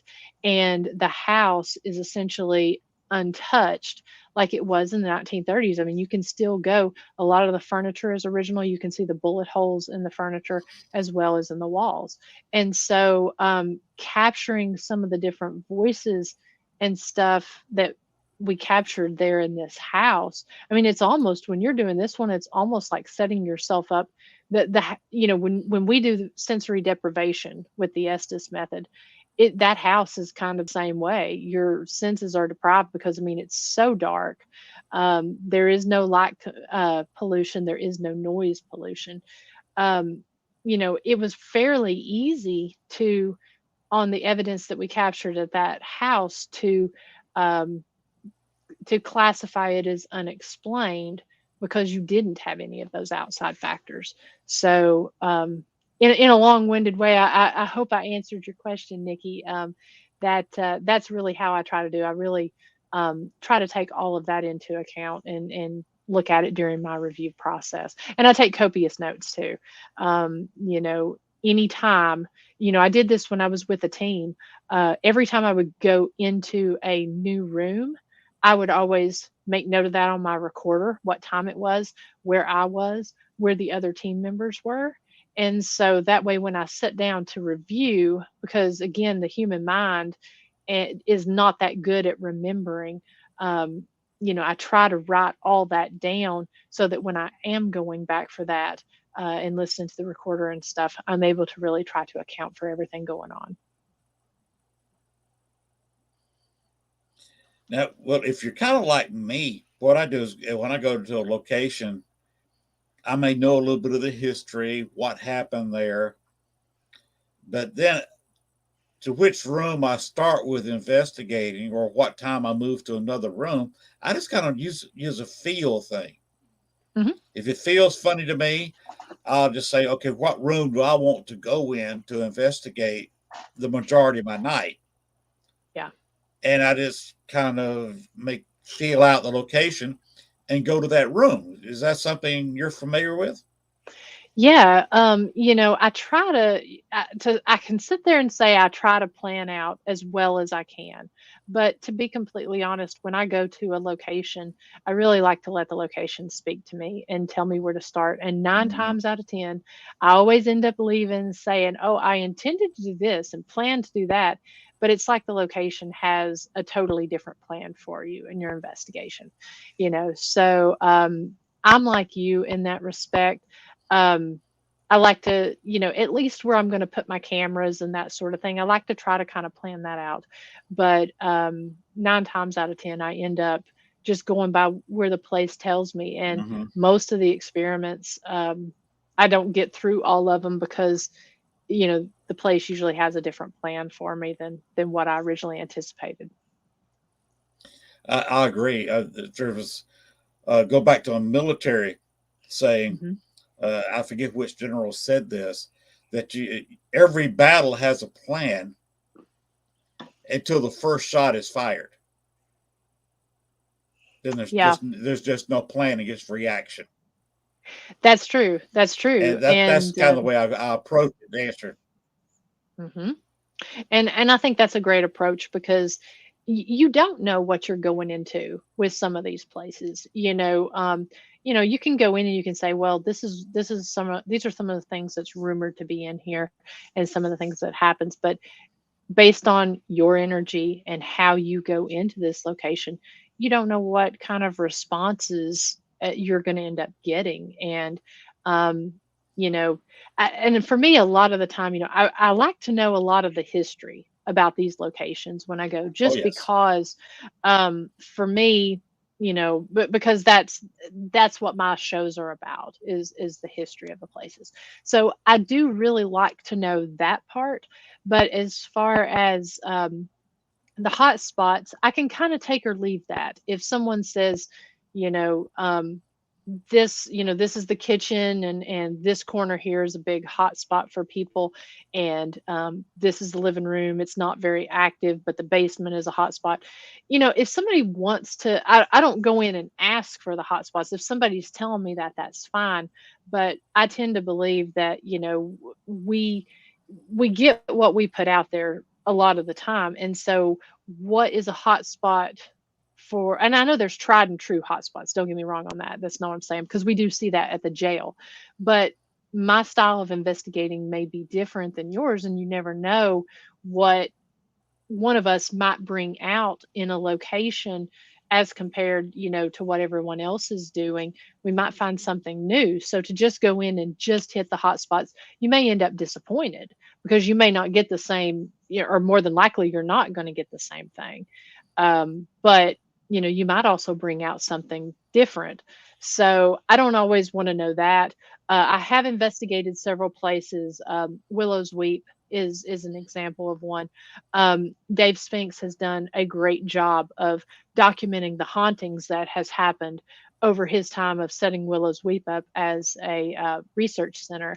Um, when I went, I was very intrigued by all the stories, that the history and the stories about it.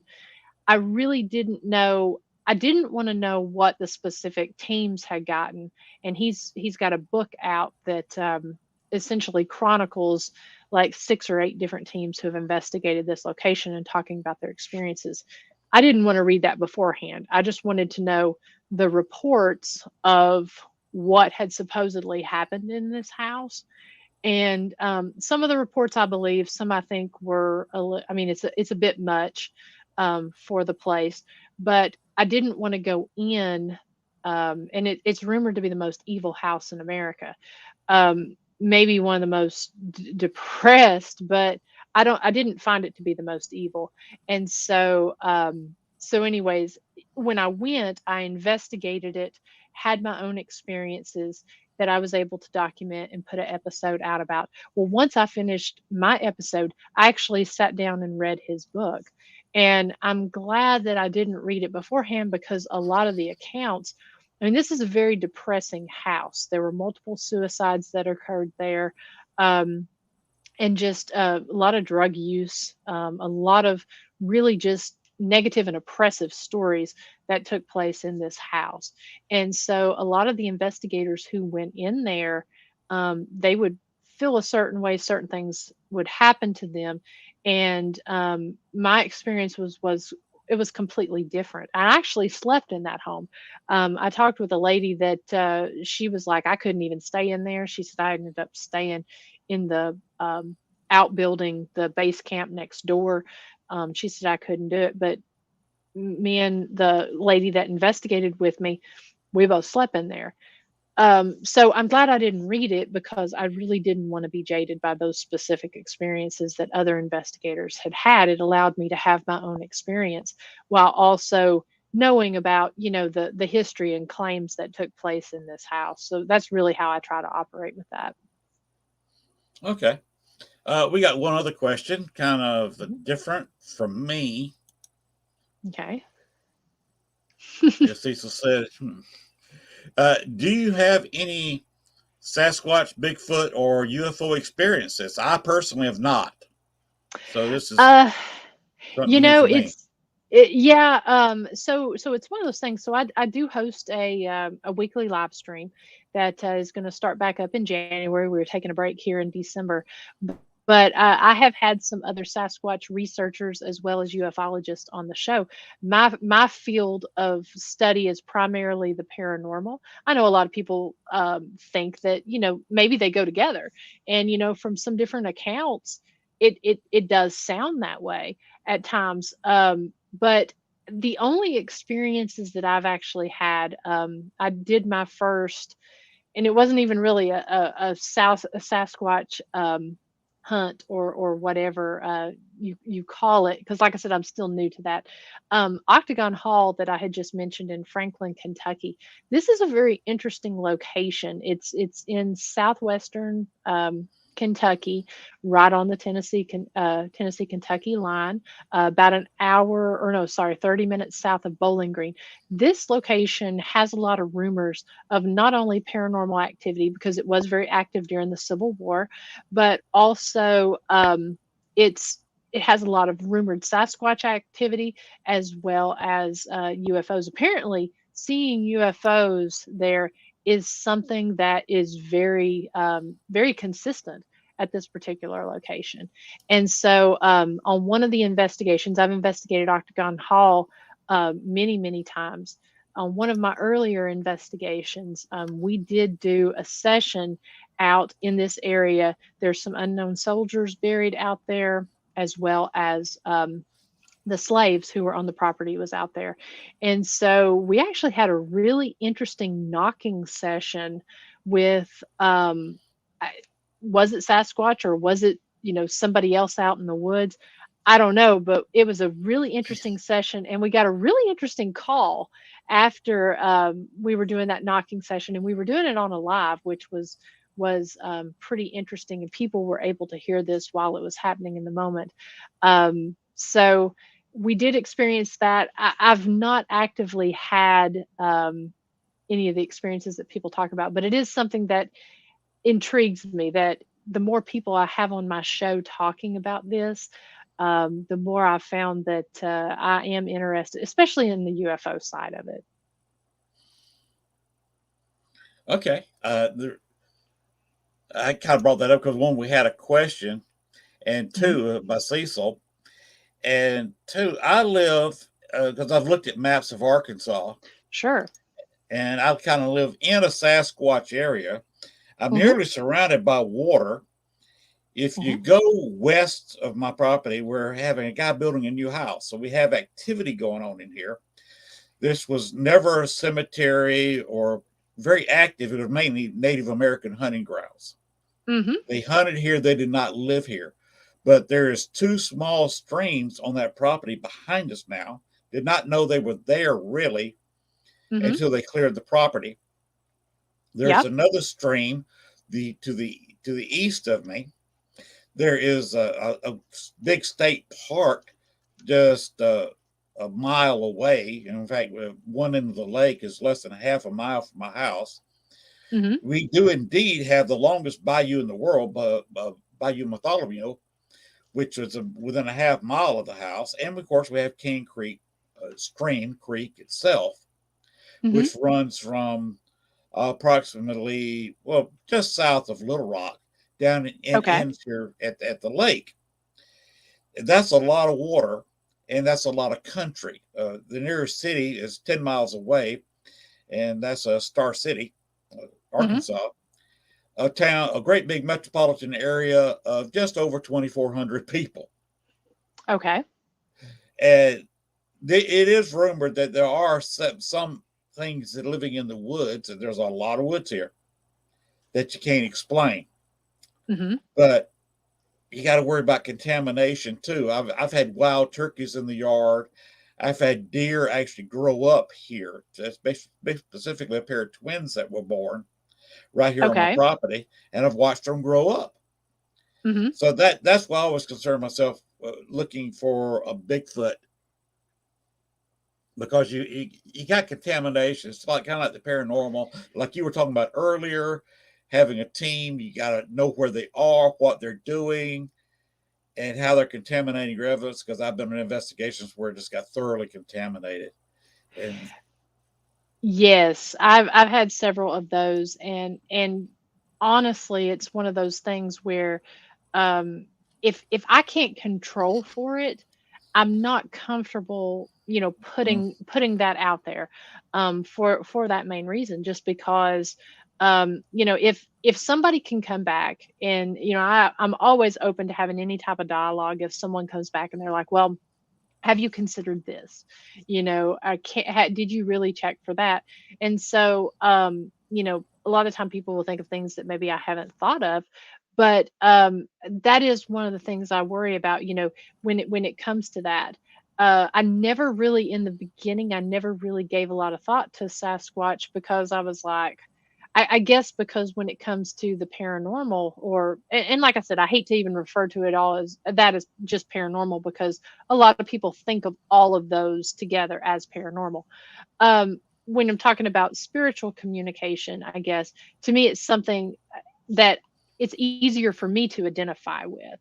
The Sasquatch, I don't understand it, I guess, but I'm the part that fascinates me is when you go back and start, looking at Native American, markings on the caves, and different stories that Native Americans have.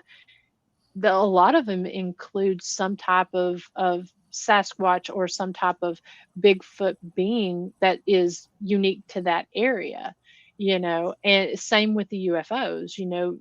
It's kind of like that's way, way far back, and that is, they don't have the ease of communication like we do today to, hear a story and be able to carry that story on, because it's something we see on the internet or something that we easily hear. When you start looking at that sort of thing, I mean, these groups were isolated groups. So, being isolated groups, it's interesting that a lot of them have very similar stories. So to me, that's hard to deny. Um, I just never have actively really known, because in the area where the jail is, there are sightings and there are stories about Bigfoots in that area. It's a very rural area. There, the nearest metropolitan city is an hour away. Some of these areas are hard to, they're pretty isolated, and if you're in those areas, I often think to myself when I'm driving through some of those places, it's like I can understand how a Bigfoot could hide, because, you know, when you start getting out there and seeing the vastness of the backcountry, it's something that, you can kind of understand how maybe they could do that. But for me, it's been something I haven't really known how to go about researching it necessarily. So it's not, I've had the interest, but I've just not been as interested in those as I was with the actual, with spiritual communication. Well, didn't remember. I said Dale Casmerick was my guest last week. We Hmm. discussed it for maybe 5 minutes because Hmm. neither one of us have real experiences, but we both agreed on a theory. And let me throw it at you, see what you think about it. Okay. That instead of a Sasquatch, Bigfoot, some of these other things related, Okay. the cryptids, Yeah. the reason we have trouble seeing them, the reason we see a 1 foot, maybe 2 footprints, and that's it. We didn't see where they came from, didn't see where they went. And the reason that they're so blurry in any kind of video or photographs is that they're not of this dimension. They merely kind of pass through our dimension, maybe for a few seconds, maybe for a few minutes, Hmm. and move on, be it accidental, roaming through portals, or they are an intelligent species that knows how to open a portal. So, what do you think of that theory? Yeah, and that's something, I had heard that theory a little while back when I was having some, I believe it was Jay Bachochin on my show. And, that theory actually really resonated with me because it made sense as to, because, you often wonder, it's like, okay, why are the photos always blurry? Why, Mm-hmm. why is it that when these certain things happen? But it's interesting to learn about the characteristics as to some of the different things that people are experiencing. When people start talking about interdimensional beings and such, a lot of those characteristics do, they do kind of, they make sense, and they do sort of sound like similar experiences that people have had in paranormal experiences. Because there's also the theory that part of what we're dealing with spiritual communication could be a time slip, or could be some type of interdimensional communication. um I can totally, as far as Sasquatch and even UFOs, I could actually get on board with that theory myself. That would make sense as to why it's not such a common occurrence for people, and why whenever they do have an experience, why it sort of happens the way it does. Are you a believer in paranormal portals? Have you ever seen one? I have not seen one. I have done some different experiments to try to detect portals. One of the theories that I've heard is that they can react a certain way to essentially like a fog machine. And there at that Sunset Hill house, there was no power, so we couldn't run a fog machine. So I ended up taking smoke bombs to this house, and that is something I definitely do not suggest doing at someone's home, and because doing it indoors. But this was an old, you know um, old house at the time, and it was not lived in. And so we did set cameras up and set smoke bombs off in the basement on two different occasions, and let that sit and simmer for a couple hours, and to see if we captured any type of movement, anything that could be characteristic of a described portal. I do believe that those are possible. It is something I would like to do a little more research on, portals and ley lines, that sort of thing. But I do believe that they exist. Why they exist in certain places, I've the jury's kind of out to me as to why they do in certain places. But yeah, I definitely believe that some places are more prone and actually have portals in them. I'll tell you, and actually just thought of this when we were talking about it. A location that's rumored to have portals that I experienced for myself that was really kind of strange was the Bel Air house in Bel Air, Ohio. I don't know if you've ever been there, but that was an interesting investigation. I need to cover this one on one of my episodes. I've investigated it on three different occasions. The first time I was there, it was just email, and it was another girls trip. We went up, and we'd heard some different stories about this place. It was probably one of the weirdest feelings and investigations that I've ever done, because the majority of the night we were both sitting there, and it was kind of a creepy situation. I don't know if it was just because it was myself and this other girl, and we had not investigated together before. So it was our first time investigating. And so there was a lot of factors that played into this, but we would sit there a lot and stuff would happen.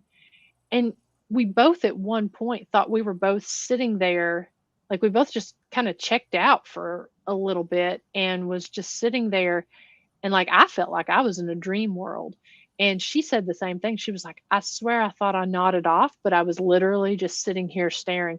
And you would be looking at something, and like it was kind of like lost time in a way.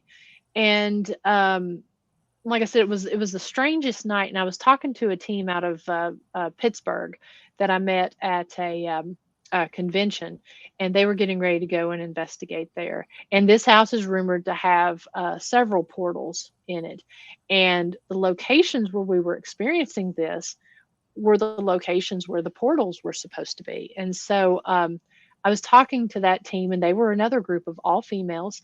And the lady, I told her, told her about my experiences. And I said, I said, let me know how your night goes, because they were getting ready to go and investigate that night. And she called me, and she was like, oh my gosh, she said, we had some very similar experiences. And as we were sitting there talking, sharing experiences back and forth, they were having the same sort of experiences there at this house. And I don't know if it was related to the portals, but that's the only place I've ever investigated that has happened to me. And again, it was like a dream world, and it was like lost time. It was really odd. Well, you sound like you're talking about channeling when you kind of go into a trance-like state, and maybe yourself, part of you is journeying somewhere. I mean, that's always possible, but it wasn't really like that. I mean, we weren't actively channeling. I mean, this is one, I mean, we were sitting there, and it was like, I mean, I don't really know how to explain it, other than I literally thought I'd fallen asleep when I was sitting there. And then it was like, well, wait a minute, I wasn't.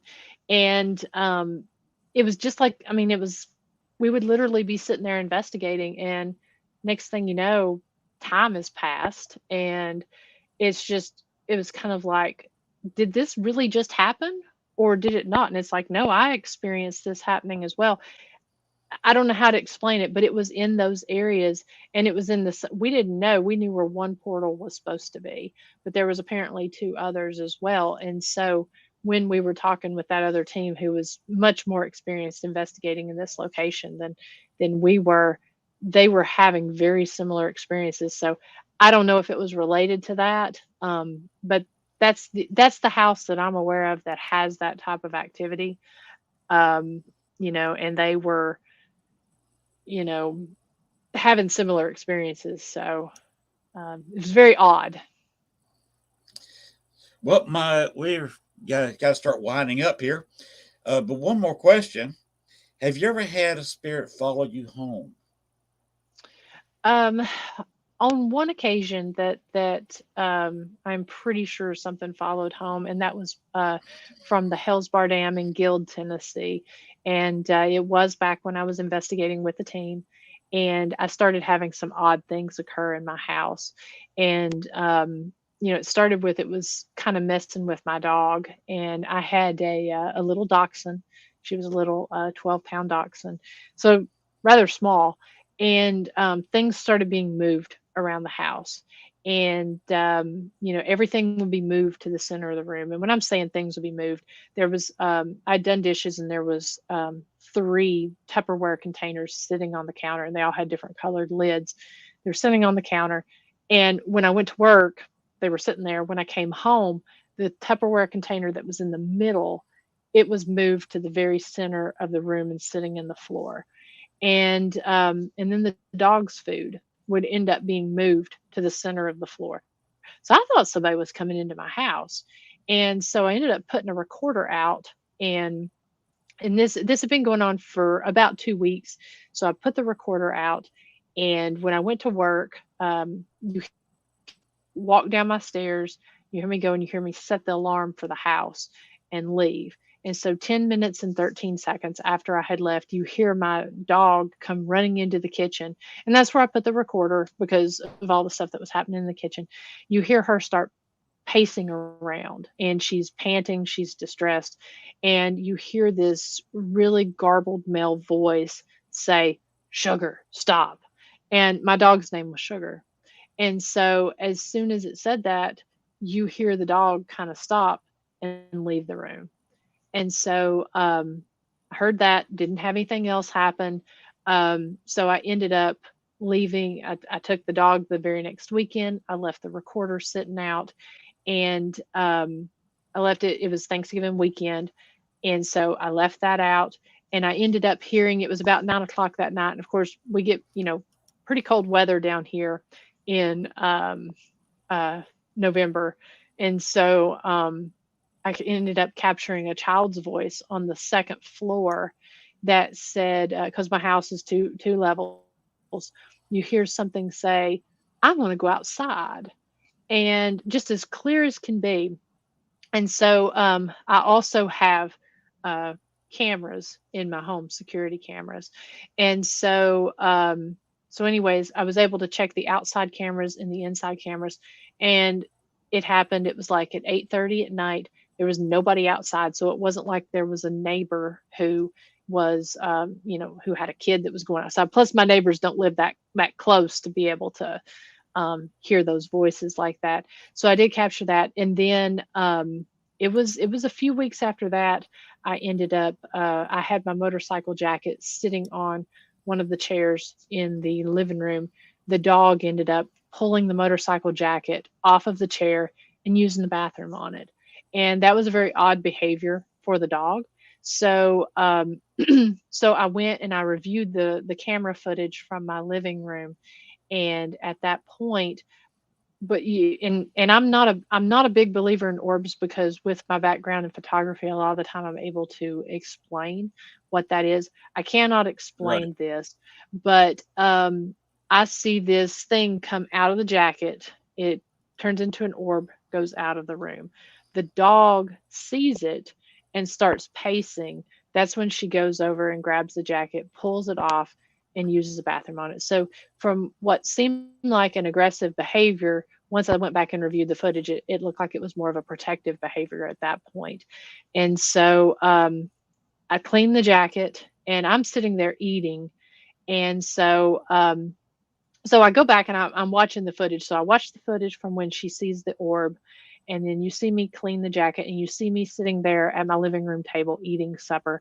Next thing you know, I get up to go throw the bag away, and I go outside the room. As I go outside the room and outside of the house to throw that away, you see something dart across the room, and then it raises up and it turns into like the side profile of a face, and it walks and follows me out, or follows where I was.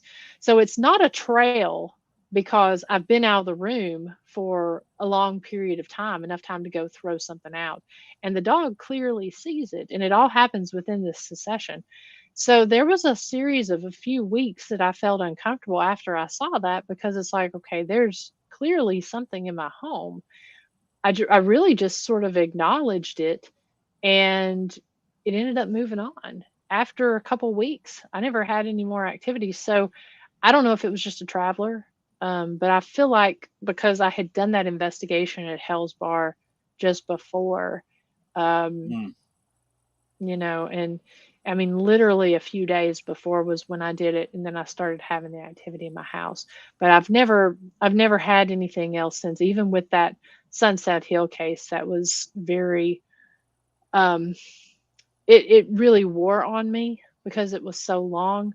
I really didn't have anything, come to my house and mess with me, other than a few phantom smells and just some eerie feelings. Um, I haven't ever had anything other than that. Okay.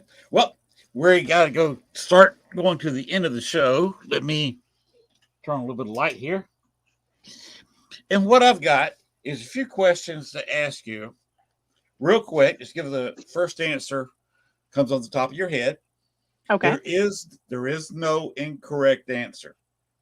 Okay. So just give whatever answer you want. If you want to say I don't care to answer that, that's considered an answer. Okay. Are you ready? Sure.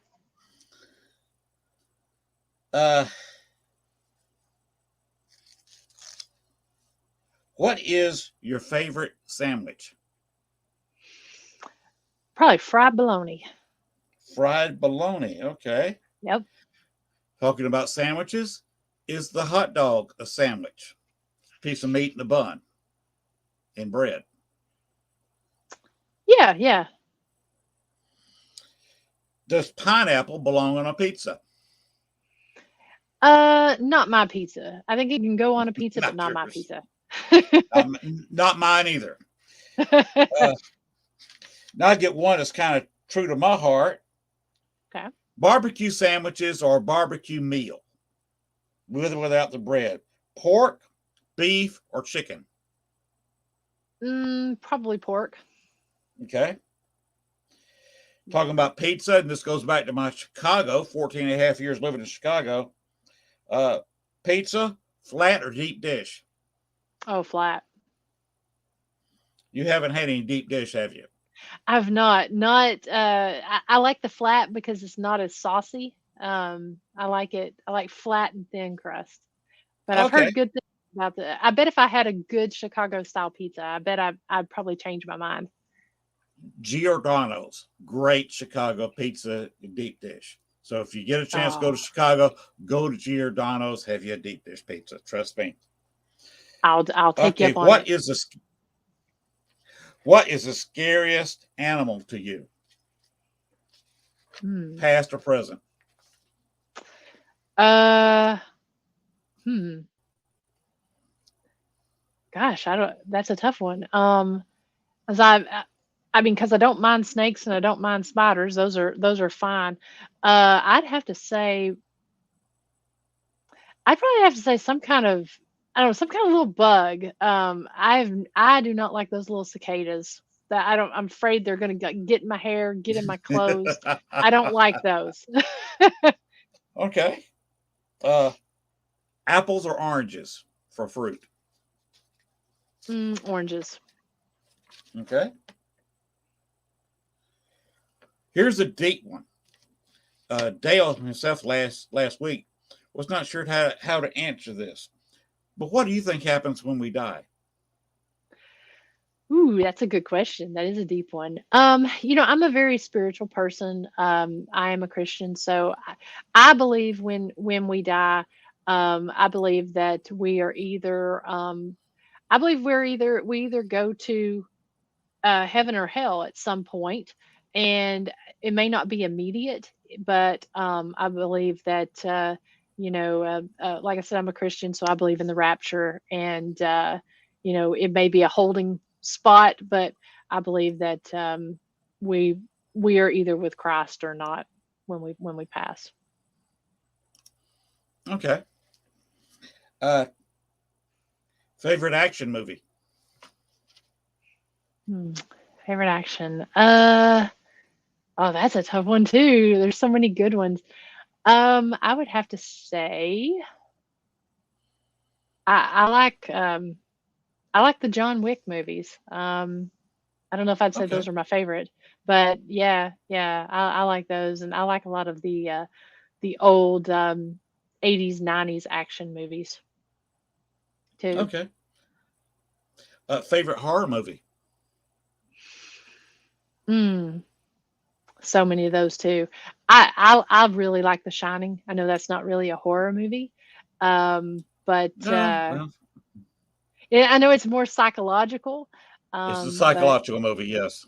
yeah. So, but I like the old school B horror movies. You can't get past or you can't get much better than Halloween, Friday the 13th. But I'd say probably my favorite is probably The Shining. In theory, I'm supposed to have Kane Holder as a guest next week. So Oh, nice, Wish nice. me Yeah, luck with he's that. actually well, I tell you, and he's actually doing, and I've not seen it yet, but I had mentioned the Grand Old Lady Hotel, and he's just, I don't know if it's come out yet or not, but he's done he did a really good investigation there, or a really big investigation there that was coming out as a movie, and so that location is fantastic, and so he'll have to That- tell you That's about what. that. That's what. That's what we're going to be talking about mainly, is promoting that particular movie. So Nice, nice. I'm kind of promoting myself a little bit for next week's show. I'm quite a bit excited about it. Interviewing King Holder any day of the week is great, but talking about Hmm. that particular movie that you're mentioning is You'll it's going to be fun. you need to go back and watch my episode on the Grand Old Lady, because he was there, I think, not long after we were, and it's that is, and I'd mentioned that is one of my absolute favorite places. After I went there, my whole and it's kind of like the Shining of the South, because they do close down, and we investigated it when it was closed and during the quarantine season, so they were closed even longer. um and I investigated that, Soul Sisters investigated that, and several other teams, and it's hands down somewhere that I would recommend to anybody. And so I look forward to seeing what uh his his documentary or his movie is like on that. Okay. Next question. Exercise worth it? Yeah, yeah, good stress relief. Okay. Favorite exercise for you? Probably weightlifting. Okay. If I ever meet you in person, remind me of that before I challenge you to arm wrestle. Okay. I'm not saying I'm very tough, but yeah, probably weightlifting. Okay. Favorite paranormal show? Uh, I honestly don't watch a lot of paranormal TV, but if I'm going mainstream, because I'm always busy. If I'm going mainstream, and it's not necessarily paranormal, but I would have to say anything that Josh Gates does. I really like him and have a lot of respect for his style. So, Expedition Unknown, or Expedition X, that he does with Phil Torres, and the lady's name is escaping me right now, but anything Josh Gates does, I really like him. Okay. I've never met him, so that's interesting. Thank you for that. Hmm. Water, flat or sparkling? Flat, Okay. flat and with flavor. Oh, cool. Favorite phone app? Mm. Hmm. I don't really do. I guess it'd probably have to be probably Facebook or Instagram, I guess. Okay, that's an answer. Yeah. Because I wasn't saying favorite paranormal phone app, any app. If I'm in the car, my favorite app is the GPS app. Let me see where I'm Yeah, going. probably the one I use the most is my iHeartRadio app. But That's an app. yeah, yeah. I really I don't use paranormal apps, so I wouldn't be able to tell you on a paranormal app. I wouldn't either. Uh, okay, describe the rest of your life in 5 words. Hmm. 5 words. I would probably have to say only just beginning. I don't know that that's 5 words. Uh, because it seems like, I mean, there's just so much out there that I want to do. So either only just beginning, or ready for the next adventure, I would say. Okay. Uh, Normally, this is more of a question to a male, but we could talk about your friend, your cameraman Josh here. Mhm. Uh, Boxers or briefs? Which would you prefer on a guy? Which would I prefer on a guy? Definitely boxers or boxer briefs. That's actually what I use. Uh, Now here's one for my Arkansas new roots that I've got going down here. Been been living in Arkansas now 6 years, the first of this month. So I've just made my 6-year anniversary living in Arkansas. Nice. Do you like rice? And what's your favorite way to eat it? I do like rice, and I would probably have to say steamed with cilantro, because steamed with cilantro and spices is probably my favorite. Okay. The reason I mentioned that is because well, a lot of people don't know Arkansas is the rice belt for the United States. Ah, I didn't know It's that. it's the biggest food crop, and a lot of your rice products that you buy, all Riceland is a Arkansas company. I So if didn't know if that. you go to a grocery store and buy Riceland rice, a lot of Riceland rice within just a few miles of where I'm sitting, where it's grown, and one of their biggest plants is just a few miles away. You learned something new. I had no idea about that about Arkansas. I do And like that's rice. one I'll of the tell things. you. Oh, go ahead. I was just saying, it's one of the few things that a lot of people don't know about this state. I had no But go idea, ahead. but being from the South, though, usually every meal it's either a choice between having rice or having potatoes, and I always choose potatoes, regardless, because that is my favorite food. But yeah, when I do rice, because I mean that goes good with so many things. Um, I'll definitely have to look and see, because again, I had no idea. All right. Well, one last question. Are you a big Southeastern Conference fan in football? Oh, absolutely. Big, Yeah, big Tennessee UT. fan. Tennessee fan. I went to MTSU, so if I'm going down between the two, I prefer my Raiders. But yeah, yeah, I love me some UT. Oh yeah. Got to be true to my state. Growing up in Georgia, of course, I grew up being a University of Georgia fan, although I was actually closer to Auburn. And Yeah. I'm a graduate of Troy University, which is a little bit south of Auburn. Hmm. And of course, now living in Arkansas, I'm a big Razorback fan now. Yep. Yep. So we'll see. We'll see you at the ball games during the next few seasons because. That's right. That's right. Yeah. I mean, So all right, we need to wrap this up because we're running a tad over. Name your really quickly all the websites where you are and where people can get hold of you and see your stuff. sure. So people can catch up on the past 4 seasons and watch all the different lives we do on the Ghost Biker Explorations Facebook page, as well as the Ghost Biker Explorations YouTube channel.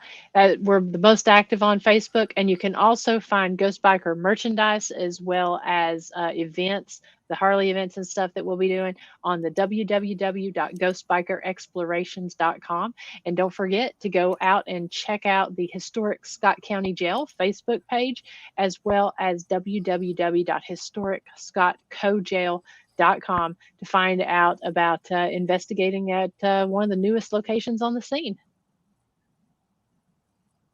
All right. Well, thank you very much for being a guest tonight. This has been 2 hours. It's just flown by. We're already running over, like I say. So we got to say good night. And I look forward to talking with you in the future and seeing you on Facebook and YouTube. And maybe we can chat once in a while. If we've gotten into something, feel free to contact me anytime on Messenger if you'd like, because I just really enjoy talking with you in a kindred spirit. Well, thank you, Lynn. It's really been an honor to be on your show, and thank you to everyone in the chat room that's asked questions and spent this 2 hours with us. So absolutely, reach out to me anytime, Lynn, and I look forward to chatting with you in the future. All right, let me hit the button to get on out of here. See you next week, where hopefully, if we can still get that scheduled, we'll have King Holder. We're talking Looking about their forward new to it. movie. So you take care of yourself, and we'll see you around the internet, the paranormal investigations and locations. Have a good Absolutely. night. Thank you all. Good night. Thanks for watching our show. Be sure to tune in to next week as once again we journey way down south into Bayou Country for another heaping portion of Southern Fried Paranormal with Len Dorman and Bones. make sure to like, share, and follow. Y'all come back now. You hear?